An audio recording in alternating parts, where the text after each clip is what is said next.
पांचवा है it gives you sense of control. इसका मतलब है जो इंसान इंट्रोवर्ट है या जो प्राइवेट लाइफ जी रहा है उसके हाथ में पूरा कंट्रोल है। अगर वो अपनी जिंदगी में इम्प्रूव करना चाहता है तो वो जब चाहे तब अपनी जिंदगी को इम्प्रूव कर सकता है, क्योंकि उसका कंट्रोल उसके हाथ में ही होता है, क्योंकि वो प्राइवेट लाइफ जी रहा होता है।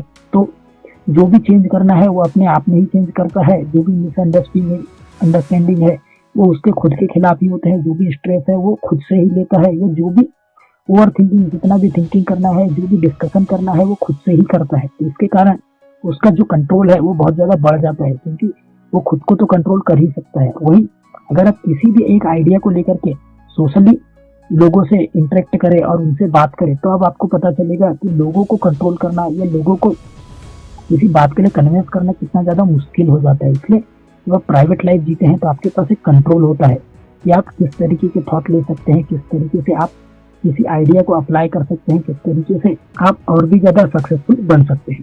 छठवां फायदा है अपने लाइफ को प्राइवेट रखने का, वो है कॉन्फिडेंस। इसका मतलब है कि जब आप कोई काम प्राइवेटली करते हैं या बहुत ही सीक्रेटली करते हैं तो आपके अंदर एक कॉन्फिडेंस आ जाता है, क्योंकि आपको रोकने वाला कोई भी नहीं होता है या आपके डिसएडवांटेज को, उसके फ्लॉज को दिखाने वाला कोई नहीं होता। हालांकि ये नुकसानदायक हो सकता है पर मोस्ट ऑफ द टाइम ये आपके लिए फायदेमंद ही होता है। ये आपके कॉन्फिडेंस को बढ़ाता है। जब आप कुछ चीजें प्राइवेटली करते हैं, उनको सेलिब्रेट करते हैं, उनके प्रोग्रेस सिर्फ आपको पता होता है और दुनिया में ना तो आप एक्सटर्नल वैलिडेशन के पीछे भागते हैं ना ही सोशल वैलिडेशन के पीछे भागते हैं। तो ये आपके रियल कॉन्फिडेंस को बताता है, क्योंकि आप अपनी नजर में ऊपर उठ रहे होते हैं। जब इंसान प्राइवेट लाइफ जीता है, जो भी काम करता है, तो उसे भले ही दुनिया को उसके बारे में पता ना हो पर उसे खुद के बारे में तो पता होता ही है कि वो कौन से गोल पर काम कर रहा है, वो आज कितना काम कर चुका है या कितना काम करना था, कितना डेडलाइन उसका बाकी है। तो जब वो खुद से ही इन बातों को देखता है, खुद ही अपने रिजल्ट को देखता है, तो वो अपने प्रोग्रेस को धीरे धीरे सेलिब्रेट करने लग जाता है। कुछ फेलियर भी आए